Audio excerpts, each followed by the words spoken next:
The call came on a Tuesday morning in October, while I was sitting on the back porch watching the mist lift off the lake. I had my coffee. I had the sound of the water. I had everything I needed, which is exactly what my son and his wife were about to try to take from me. I almost didn't answer.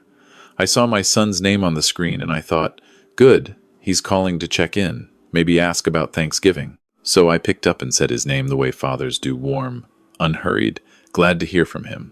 He didn't even say good morning. Dad, listen, Renee and I have been talking, and we've made a decision. We're moving in with you. We'll be there by the end of the month. You've got 4 bedrooms sitting empty, and frankly, it doesn't make sense for you to be rattling around in that big house alone. Renee's already looking at which room will be the master for us. Sophie can have the one with the lake view. Oh, and Renee wants you to clear out Carol's studio. She's going to use it for her home business. We'll be there in about 3 weeks, so start making room. He hung up before I said a single word. I sat there holding the phone, watching a heron land on the far dock. The lake was perfectly still. The coffee had gone cold without my noticing. I want you to understand something before I go any further. That house, 4 acres of lakefront property outside of Cooperstown, New York, is not just real estate. My wife Carol and I broke ground on it in 1997. We spent 7 summers building it, arguing over window placements and porch widths and whether the kitchen should face east or west. She wanted east, so it caught the morning light. I built the bookshelves in the study myself, shelf by shelf, because she liked the smell of pine. She died 3 years ago in the bedroom we shared for 21 years in that house, and the studio my daughter-in-law had just casually declared she was taking over still had Carol's last half-finished painting on the easel. I had not moved it. I was not ready to move it, and I was certainly not going to let Renee move it. Here is what I also want you to understand. I could have called my son back, right then, and said no. 2 letters, 1 syllable, done. But I had learned something in 64 years that I don't think my son's wife had learned in 35. Telling an entitled person no simply resets the clock. It doesn't end anything. If I had said no, Renee would have spent the next 6 months running a campaign. She would have called my son's aunts, his cousins, his college friends. She would have framed me as the difficult old man pushing away his own family. She would have used my granddaughter Sophie like a chess piece, restricting visits until I complied. I had watched her do it before, not to me, but to my son's older sister, and to Renee's own mother, who now spent holidays alone in a condo in Boca Raton. No was not going to be enough.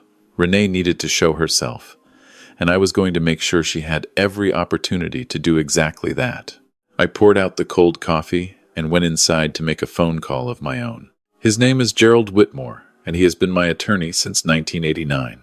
We went to the same church for 15 years, fished the same river every April, and he handled my wife's estate without charging me a single additional hour when the process took longer than expected. When I told him what my son had said, Gerald was quiet for a moment. "You want to fight it?" he asked. "I want to finish it," I said, permanently. Once and for all. We talked for an hour. By the end of that call, we had the beginning of a plan. The first thing I did was contact a property management company I had worked with twice before on a rental property I no longer owned. I told them I needed to rent the main guest suite, the largest bedroom on the 2nd floor, the one with the private bathroom and the sitting area for a minimum of 30 days, beginning November 1st. Short-term rental, legitimate lease, signed paperwork. They found me a tenant within 4 days. A retired schoolteacher from Connecticut named Mrs. Hollis, who wanted somewhere quiet and scenic to spend a month while her own home underwent repairs. She was 67, soft-spoken, and came with 2 cardigan sweaters and a box of crossword puzzles. She was perfect.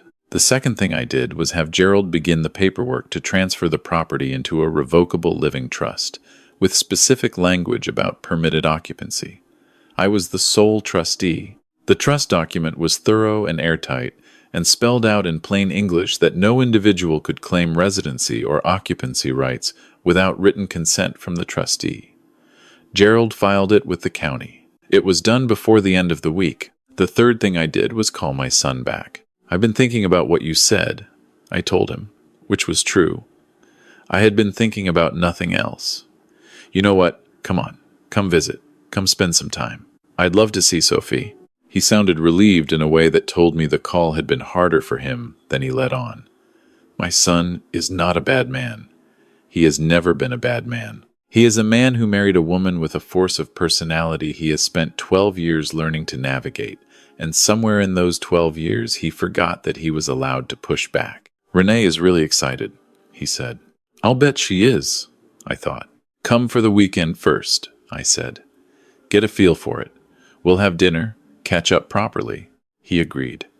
They would come in 2 weeks, not 3. Renee apparently wanted to see the space before finalizing her moving timeline. Of course she did. In those 2 weeks, I did not sit idle. I walked through my house the way a stage director walks through a theater before a performance. I thought about what Renee would see, what she would want, and what she would do when she didn't get it. I had met my daughter-in-law at her wedding to my son 12 years ago, and I had spent the years since then learning her the way you learn weather patterns, not because you like them, but because you need to know when to bring in the boats. Renee was a woman who treated every room she entered as a room she was about to redecorate. She had an eye for value, real estate value, resale value, the kind of value you converted into money. She had grown up in a family that moved often, always chasing slightly better circumstances, and somewhere in that childhood she had decided that owning beautiful things in beautiful spaces was the safest possible proof that she had arrived somewhere worth staying. I did not begrudge her that ambition entirely, but my house was not her proof of anything. I spent 3 evenings carefully packing Carol's most fragile pieces from the studio. Her small pottery collection, her early watercolors, the photographs from our first years together. I moved them to the locked storage room at the back of the garage, which had a deadbolt and which I kept the only key to.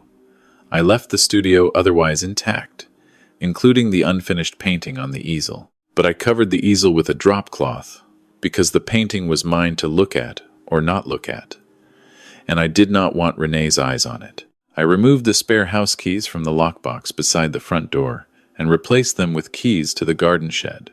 I had a quiet conversation with Mrs. Hollis before she arrived, explaining that I had family visiting who might not be aware of her rental arrangement, and asked if she would be willing to simply present her lease agreement if anyone questioned her presence. She smiled at me over her crossword puzzle and said, "Honey, I raised 4 teenagers. I can handle a little awkward." The Friday they arrived, it was already dark by the time their car came up the drive. I watched the headlights sweep across the porch from the front window, and I felt something settle in my chest. Not anger, not nervousness, just the steady, quiet patience of a man who has already done all the work and is now simply waiting for events to unfold. I went to the door and opened it before they knocked. My son hugged me the way he does, too brief, slightly stiff, the way men hug when they haven't figured out how to be easy with each other anymore. I held on a second longer than he expected, and I felt him relax a little. Sophie ran past both of us straight to the kitchen, because she remembered I kept the good cookies in the blue tin, and I loved her for that unreservedly. My daughter-in-law walked in behind them and stopped in the entrance hall the way people stop when they're doing math in their head. Her eyes went to the ceiling, to the staircase, to the archway leading to the great room with the lake view. I watched her calculate. "Martin," she said, which is what she called me. Never Dad, never anything warmer. It's even bigger than I remembered. It photographs small, I said, which was not true, and we both knew it. I had made dinner, a real one-pot roast, the way Carol used to, with the small potatoes and the rosemary and the good bread from the bakery in town. Sophie ate 2 helpings and told me about her soccer team. My son talked about his job, a project he was managing that was giving him trouble. For a while, over that table, it felt almost like what it used to be. Then Renee said she wanted the tour. She walked through my house the way an assessor walks through a property. She opened closets. She commented on square footage. She stood in Carol's studio for longer than she stood anywhere else, and when she came back out, she said, "This room gets incredible afternoon light. It would make an excellent office." "It's a studio," I said. "For now," she said, and smiled.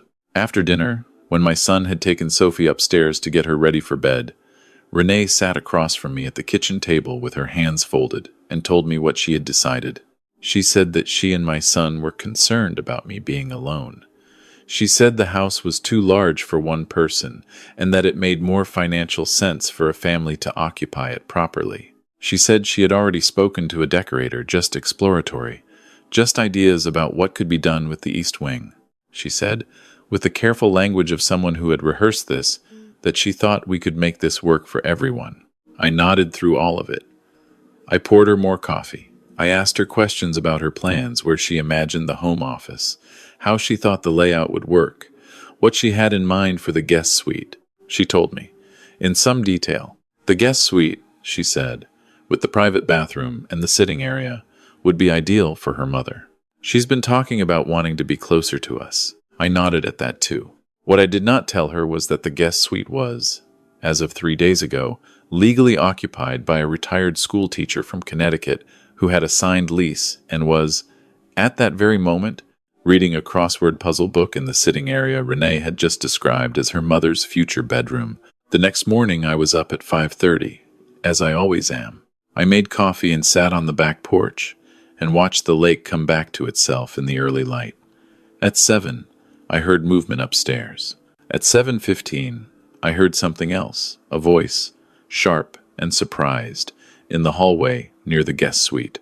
Then a second voice, calm and slightly amused. Then footsteps on the stairs, fast. Renee came into the kitchen with the expression of a person who has just discovered something that should not exist.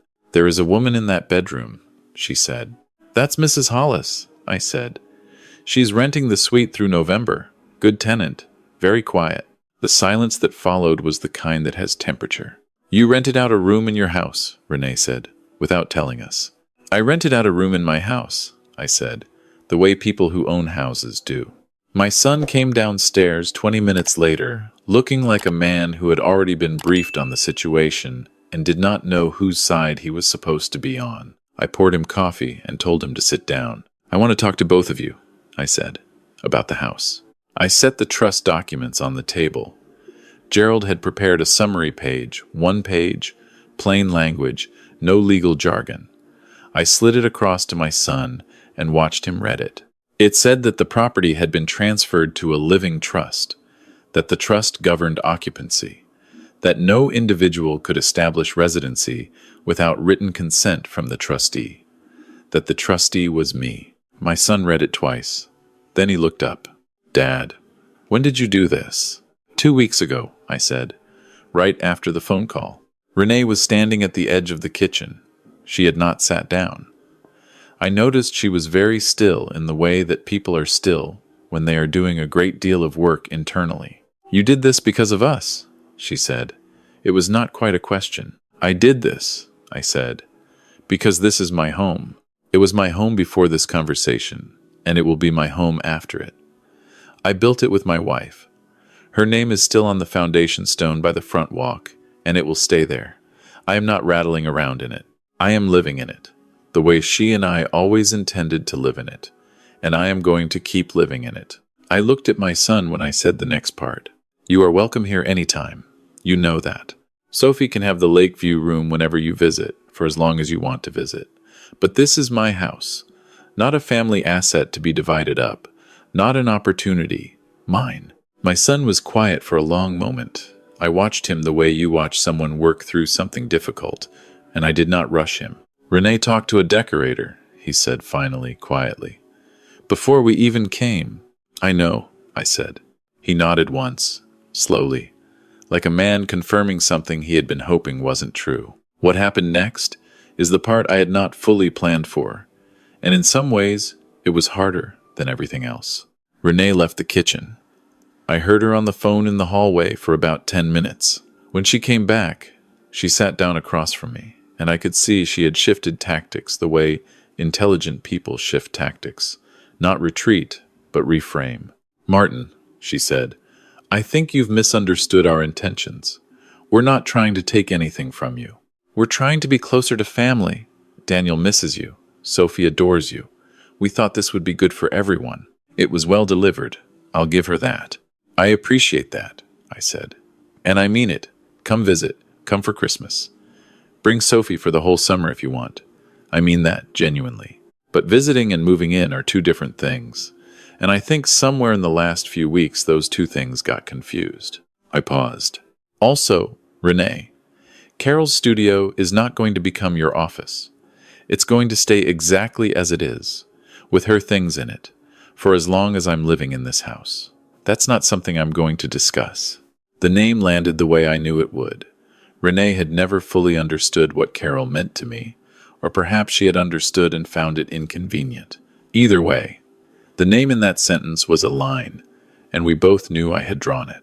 She looked at me for a moment with an expression I hadn't seen from her before. Not anger exactly. Something more like recalculation. Fine, she said. It should have ended there. It almost did. But Renee was not finished. About a week later, my son called to apologize, and the call was genuine and painful in the way apologies are when the person making them has had to climb over something hard to get to you. He told me he hadn't known about the decorator.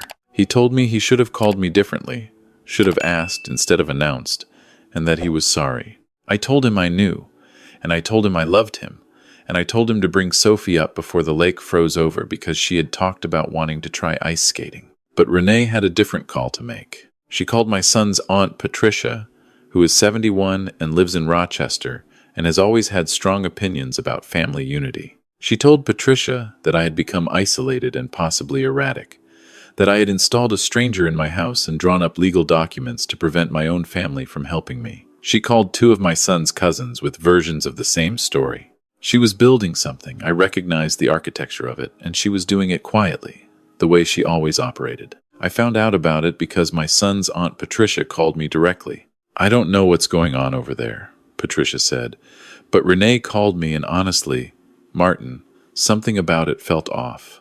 What is actually happening? I told her. All of it. The Tuesday morning phone call, the decorator, the studio, the trust documents, Mrs. Hollis, and her crossword puzzles. There was a pause. She called me 3 times this week, Patricia said. I know, I said. She told me you were refusing to let Daniel see you. Patricia, I said. My son called me 4 days ago and we talked for 45 minutes about the best way to winterize a boat engine. He is welcome here whenever he wants to come. Another pause. Longer. All right, she said. All right, Martin. I hear you. I asked Patricia if she would be willing to come for Thanksgiving. I told her to bring whoever she wanted, her son, his kids, anyone who could make the drive. I told her I'd cook. She said yes, immediately. Now, I want to be honest with you about something. What I am about to tell you, I did not plan this part. What happened at Thanksgiving was not a trap I set. It was a consequence that arrived on its own, the way consequences do when you have been patient enough to let them. Renee had not expected the table to be full. She and my son arrived the Wednesday before Thanksgiving, and I could see from the driveway that she had not anticipated Patricia's car, or the minivan belonging to my son's cousin Rick, or the unfamiliar sedan that turned out to belong to Rick's mother-in-law, who was in town for the holiday, and whom Patricia had brought along because the woman had nowhere else to go. 11 people around my table. Mrs. Hollis had departed the week prior, her lease completed, a thank you note, and a tin of butter cookies left on the kitchen counter. The house was mine again, fully and unambiguously, and I had set the table with Carol's good dishes and the candles she always insisted on for the holidays, and the centerpiece made of pine and dried lake grass that Sophie and I had assembled together that morning on the back porch. While my granddaughter explained the entire plot of a book she was reading, Renee walked into that house, and I watched her understand that the audience she had been quietly assembling against me was currently sitting in my dining room, waiting to eat my turkey. Dinner was what Thanksgiving should be, loud and warm and slightly chaotic, with Rick's kids trying to teach Sophie a card game she was too young for, and Patricia telling a story about my wife from 40 years ago that made me laugh and ache at the same time. My son sat next to me and helped me with the gravy the way Carol used to let him help when he was 10 years old, standing on a step stool so he could reach the stove. At some point during the meal, Patricia said to Renee casually in front of everyone, "Martin tells me you all had some confusion about the living situation here. Sounds like it got sorted out." Renee smiled. It was a practiced smile, the kind that doesn't reach the eyes. Everything's fine, she said. Good, Patricia said. Because I have to tell you, when you called me, I was worried. But I came here, and Martin's got a beautiful home, and he's clearly doing just fine, so she took a sip of wine. I'm glad it worked out. The table heard it. Not as confrontation, Patricia was too gracious for confrontation, but as a gentle, public accounting. A version of events offered without fanfare. I watched my son's cousin Rick look at Renee with a new kind of attention. The subtle shift of someone who has just received new information and is quietly updating their prior conclusions. Renee said nothing else of significance for the rest of the evening. After dinner, when the kids had moved to the living room and the dishes were being cleared, my son found me on the back porch. It was cold.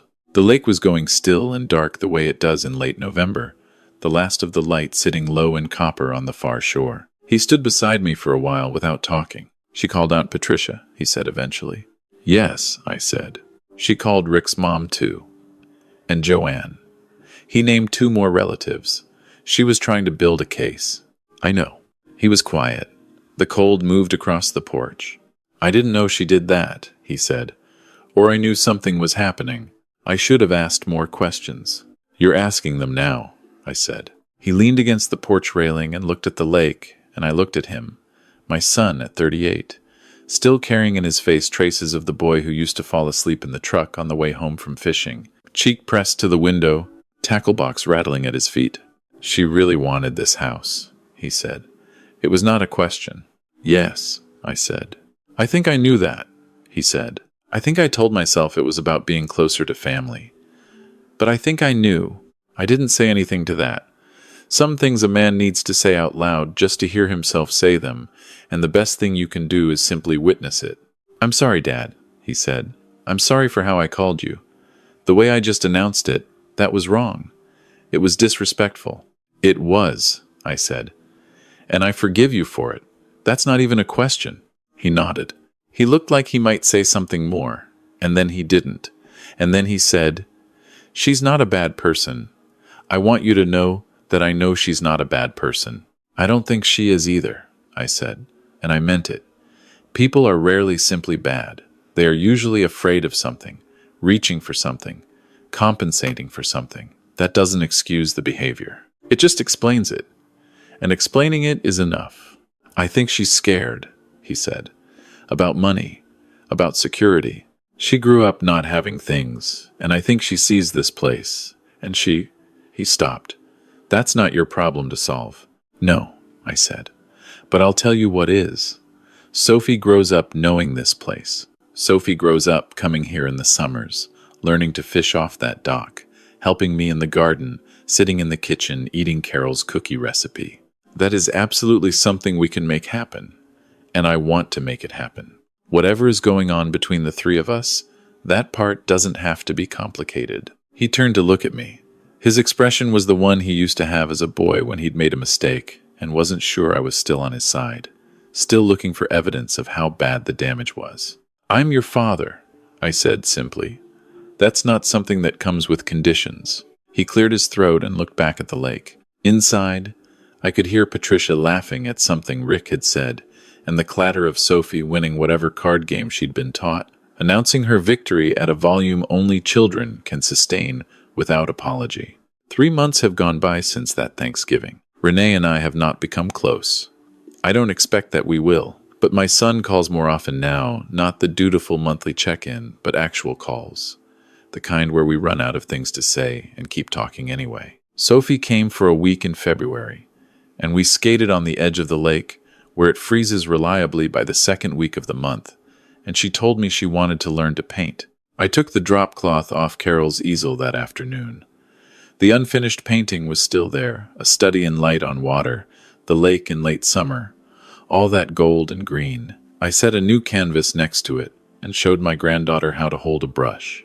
The studio is still a studio. The key to the storage room is still on my key ring. The trust documents are still filed with the county. Mrs. Hollis sent a Christmas card with a note that said she'd loved the stay and the crossword puzzles, and would I mind if she came back in the spring. I wrote back and said the guest suite would be ready. Here's the thing about a home that took a lifetime to build. It carries the weight of all the love that was put into it.